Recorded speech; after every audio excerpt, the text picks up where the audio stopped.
जांभूळ तर आपण नेहमी आवडीने खातोच, पण जांभळांच्या बियांचं काय करायचं?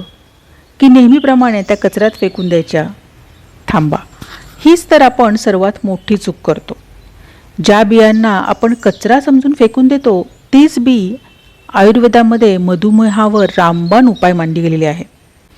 तुम्ही जांभूळ खाऊन जेवढे फायदे मिळवते ना, त्यापेक्षा दुप्पट फायदे या बियांमध्ये लपलेले आहेत. साखर नियंत्रित ठेवते.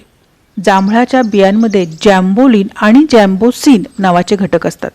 हे घटक शरीरात गेल्यावर रक्तातील स्टार्चचे साखरेत रूपांतर होण्याची प्रक्रिया संथ करतात. यामुळे अचानक शुगर वाढण्याचा जो धोका असतो ना, तो टळतो. पोटाचे विकार दूर करते. या बियांची पावडर पचनक्रिया सुधारण्यासाठी आणि अतिसाराचा त्रास थांबवण्यासाठी अत्यंत गुणकारी आहे.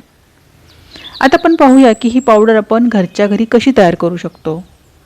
तर जांभूळ खाल्ल्यानंतर ज्या बिया आहेत त्या गोळा करा आणि त्या पाण्याने स्वच्छ धुवून घ्या.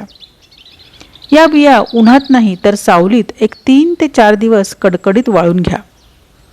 बिया पूर्ण वाळल्यावर त्याचे वरचे कवच काढून टाका आणि आतील हिरव्या रंगाच्या भागाचे मिक्सरमध्ये बारीक चूर्ण बनवून घ्या. दररोज सकाळी रिकाम्या पोटी 1 छोटा चमचा ही पावडर 1 ग्लास कोमट पाण्यासोबत घ्या. फक्त महिन्याभरात तुम्हाला तुमच्या रक्तातील साखरेच्या पातळीत सकारात्मक बदल दिसेल.